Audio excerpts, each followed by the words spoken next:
Hello everyone, this is Javiera once more for 1133podcast.com. I am with Amara Samata, founder of the Inner Guidance Institute, an expert on human transformation and healing and awakening. So today we're going to be talking about your favorite subject. One of my favorite subjects. Yes. Which is, what is it that we're really wanting as human beings? Right? Mm-hmm. And let's create some discussion before answering that huge question.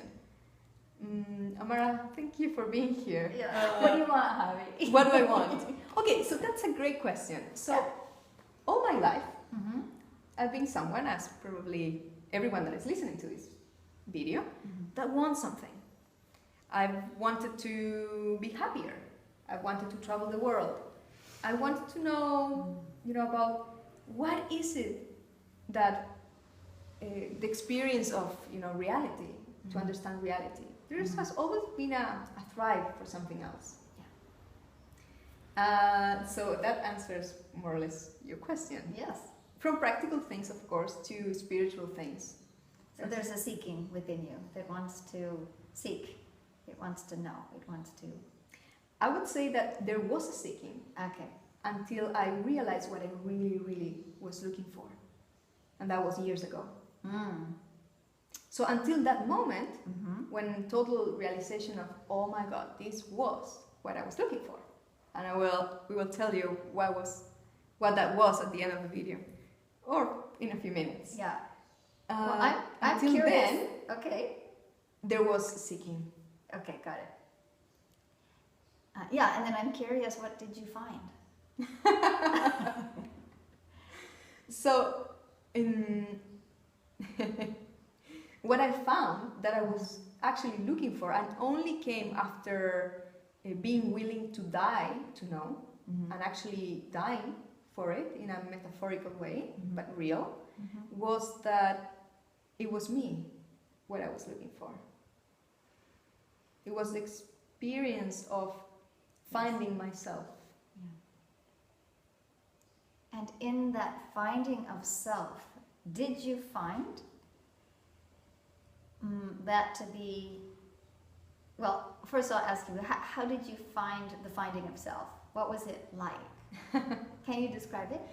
Yeah, I could totally describe it. Right. How did I find that? Not how did you find it, I mean, not in the how to, but I mean, what was it like? To have... There is a how there, though. There is a how, okay. There's sure, a how. That's nice to map that out as well, yeah. Yeah, and then we can answer that second one. The how, for my experience, because I know that everyone has different experiences, was being willing to die to know. So even if I die, I was completely committed to die for that unknown, that calling that was inside of me, that was calling me to see something beyond, let's put it that way. And then two knowings came to me. One was, what is beyond mind? And the second one was, I realized that the me that I thought I was, the identity of myself, I could not place it anywhere. And only when I said, even if I die beyond that identity, I woke up to that realization of who I was, of who I am. In that moment of recognition, yes. So that was okay. All right. But then there are many hows and there were many hows in that, yeah. Yeah, of course. Many hows. Yes. Yeah, there are many styles to awakening, we could say. For each person. For each person. Absolutely. Yeah. And there are some kind of classic experiences that happen to people. I call these the markers, along the way, where we can sort of, to some degree, map out where we're at. And it's very interesting when you go to any authentic, self-realized being who has brought themselves forward as a teacher, they will always ask you, what do you want?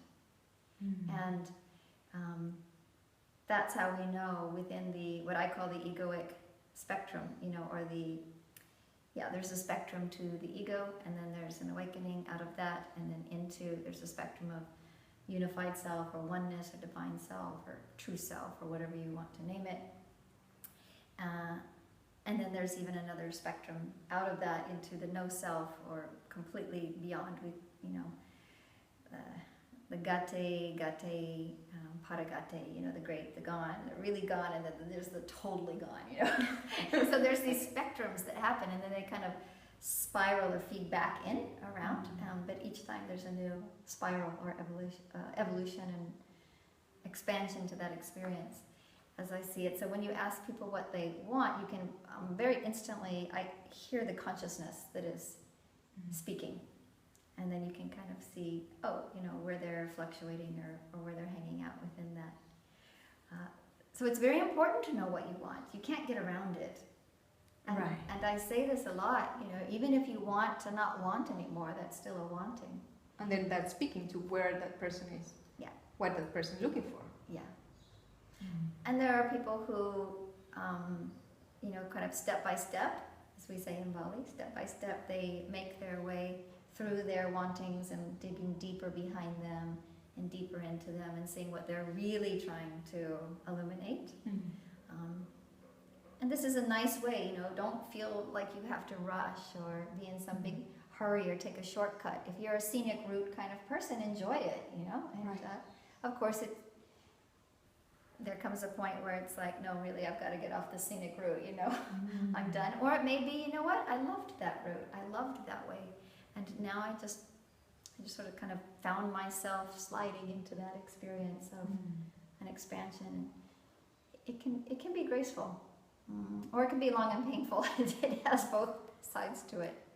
And then there are people who do it much more sort of like if you got skipped a grade in school, if you got skipped up a couple grades, it kind of happens in these big chunks, and then a reflection, and big chunk, and then some back and forth reflection, and then another one or two or three, and as it tends to happen. And then there's some few who can do it just in one boom.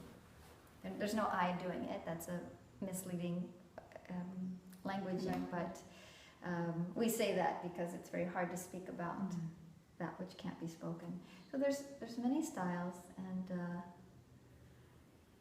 so what was one of your how-to moments when how did you get yourself to the moment where you were willing to die for the truth?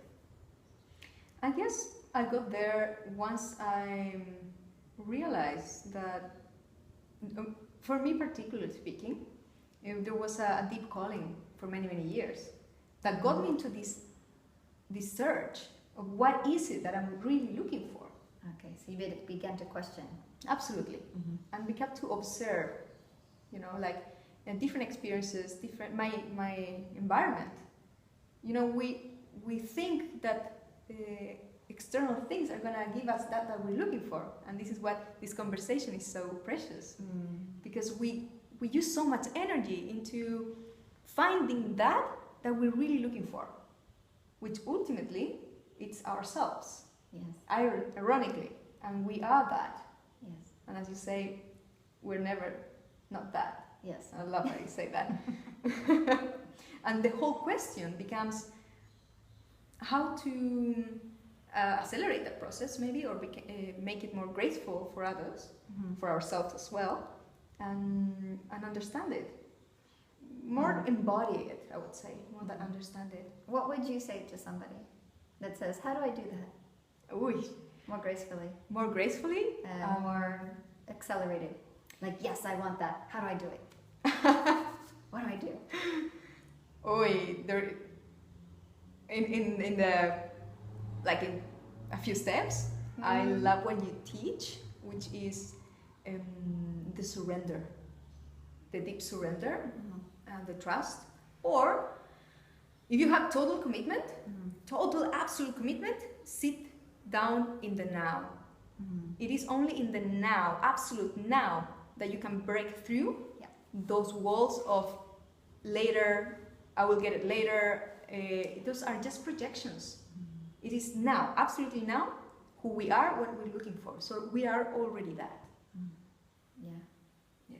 Yeah, beautiful. And I would just add to that the how is the easiest part. There'll be some inspiration that happens. The hard part is why. You know, what are you looking for and why? And you can answer, you know, what do you want and why do you want it?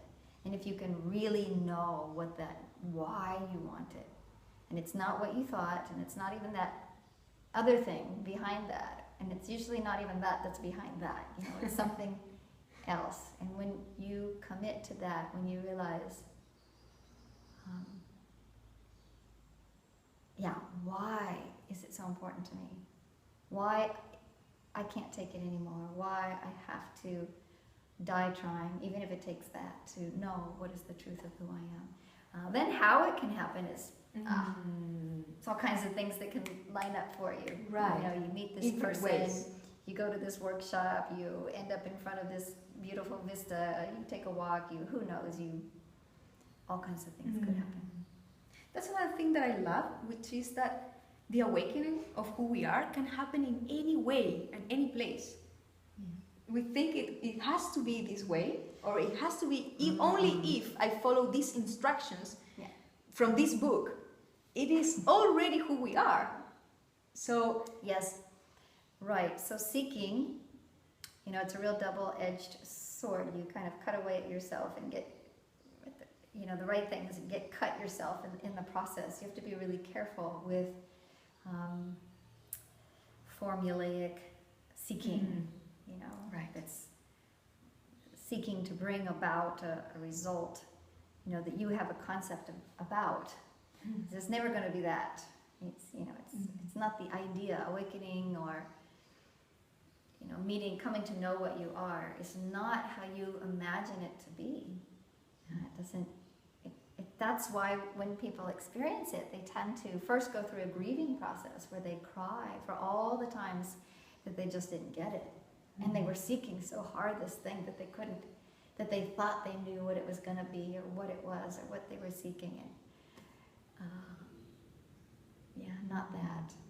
And then you laugh. Often you can laugh really hard, you know, at the effortless and the ease that it was always there, and all the things you put up in front of it, and all these silly things you told yourself, and all this effort that you made, you know, for the thing that you already are. To me, that was, you know, hilarious. I mean, how was your awakening? Because I know your experience is totally, completely different than mine, and your integration process is just jaw-dropping for me. It's really inspirational.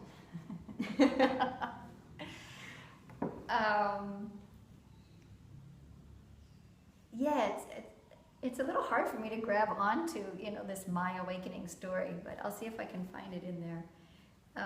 How it was for me. You know, if I look, well, there was a time of deep disappointment that I had with reality and with the roles that we have to play, or that we want to play, or, you know, just life in general. There was a real dissatisfaction and disappointment that came up, and that was really the thing that spurred it on. And it wasn't just this life, you know, there was a feeling that this has been going on, at least for humanity, you know, in the collective for a very, very long time. And there was a real kind of, I can't keep doing this anymore. But I had no idea what was going to come next. I just knew I was committed to a truth no matter what. No matter what I found. Even if it was horrible, I just needed to know. Perfect. And there was I had a few chunks that happened, you know. And I went through an experience in 2012 where I was working with my mentor, Pai Villaraza, founder of the Inner Dance Process. And we were doing a process in a group.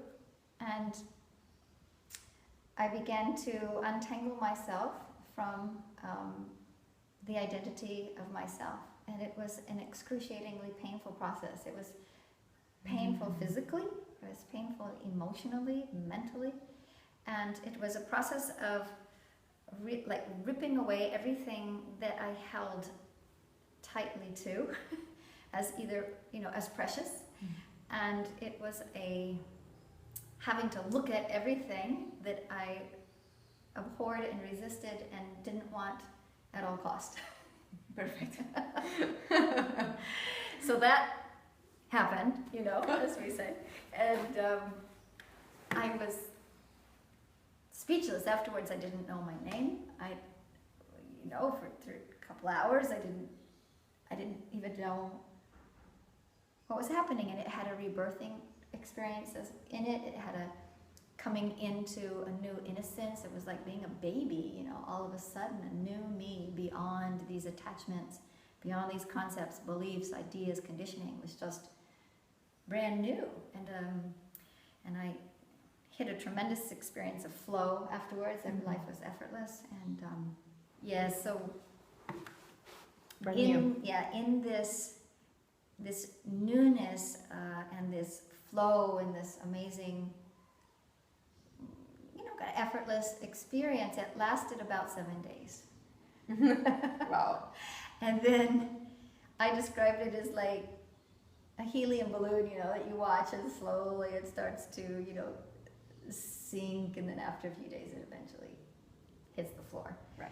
It was once so high, and this is where many people fall. They say, they get trapped up telling themselves a story like, oh, I had something and then I lost it. Mm-hmm. And at that time, I didn't have any tools. I had no knowledge or nothing to work with that said to know how to allow that to really blossom. Mm-hmm. I didn't know how to maintain it. And I just watched it. I just watched this amazing self begin to slowly pick up the old habits. But this time I could see them. I could see how my mind operated, and I could feel my insecurities and my fears. And it was like, wow, but the witness had really been born in that. And there was a great benefit to it. But I needed to find out what was that? What happened to me? What is this me? It brought up a lot of questions, and then I began to seek further into that.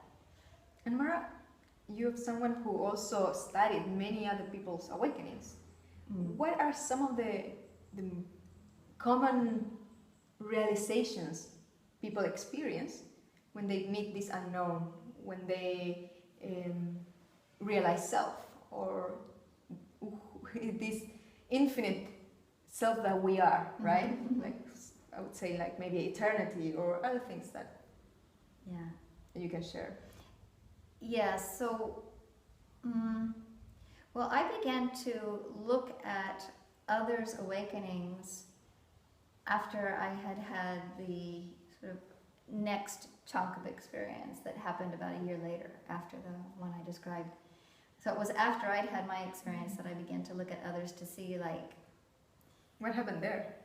Yeah, if there's anyone that could, I could sort of relate to in this experience. And that's when what I call the tipping point, where it was that which came out was no longer able to return. It was really irreversible, to quite an extent. And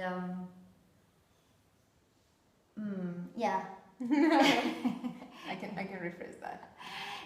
Well, I can go into it, but I can just do a short story or long story. What would you like to That ask? was the mountain part. Yeah, And then the bliss. it's really cool. Can you say a little bit about that? Yeah, I mean, let me ask you again. 'Cause that's what was that experience? And what was that second experience like? Yeah.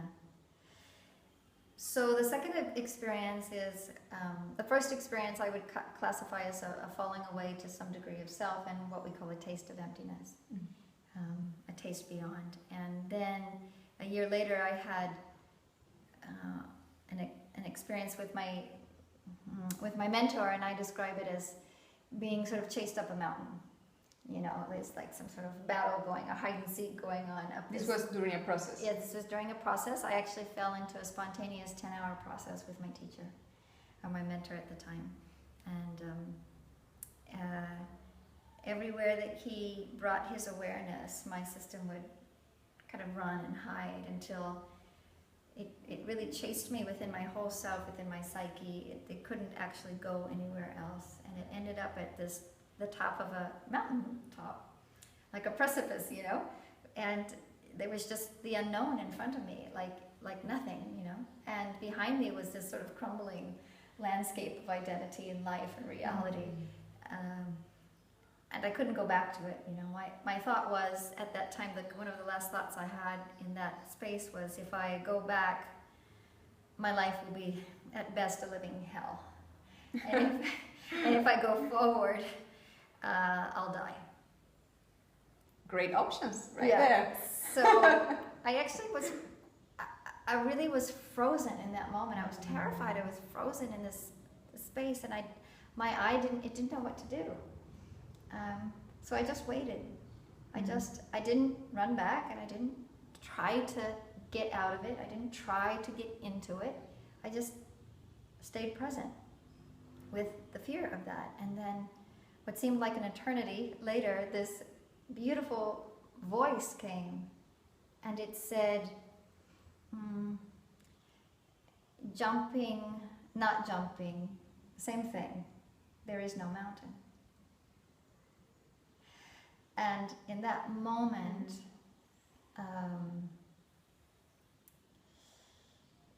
the experience that came out of that, a huge transformation began to occur instantly within my body, within my emotional system, within what we call the mental system, or beyond the mental system, beyond thought, even into the energetic, spiritual. There was a huge transformation, and it initiated a period of bliss that I described as the nearly unbearable bliss of being. It was nearly physically unbearable to be within it. It was so blissful, and it lasted for 7 months, 24 hours a day. It never stopped. I have a question right there. Have you found anything in this world that you can compare to that state of being, or that bliss that you're describing, that has the quality or the ability to give you that? No.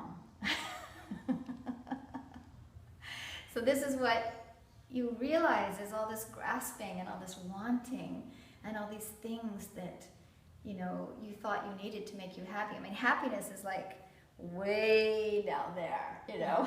And the bliss of true self. And the bliss of true self is like, they describe it as 10,000 times, 100,000 times more blissful than the most extreme pleasure you could even bestow upon yourself in this life. You actually break out of the infinite cycle of pleasure and pain. Pleasure and pain. Seeking pleasure, avoiding pain. And there's no amount of pleasure that can... and this is what wanting does. Compare. Seeking that something that is outside of us to fulfill something that we believe we're looking for. Yes, and if you exhaust this wanting, or if you get to the core of the wanting, which is to... we could call it to embody that which you truly are in its totality as that evolves, and whatever that means, however that's going to express itself within you. There are certain things that happen within that, again, markers of experience that tend to happen within that.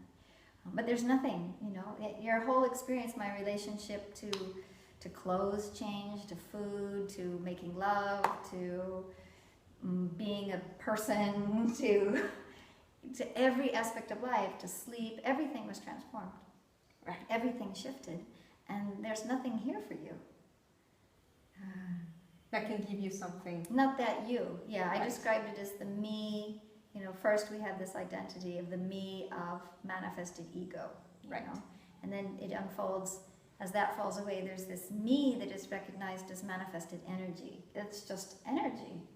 It's not really all these things that we think it is, and no amount of wanting is going to make it anything more or less of what it is. You know, at the core of what it is, it's just, we could say, energy. And then it becomes, in its more mature state, what I call manifested eternity, abiding in the paradox of a finite experience, seemingly.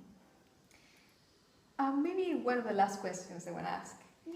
Do you believe it is possible to live in this experience, this human experience, from that space of that embodiment of realization of self, put it that way?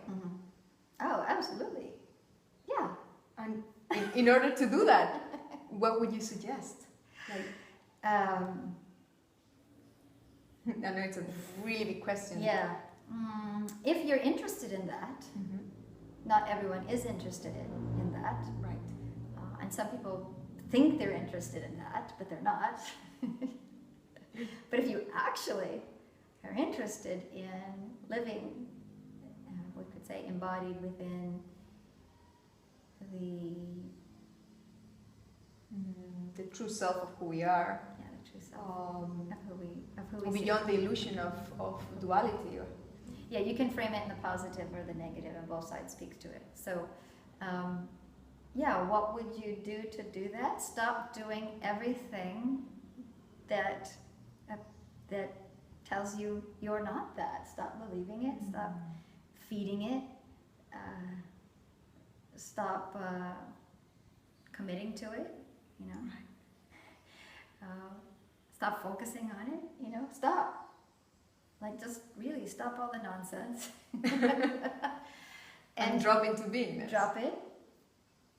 It's right there. And perhaps people have had these little moments in life, you know, where they were walking in a forest, or my mom had a moment where she put her hand on the gate when she was a little girl and she was passing into, you know, the field where she used to like to play, and she just, the minute she touched that gate, that little girl had this, you know, what we call the taste of oneness.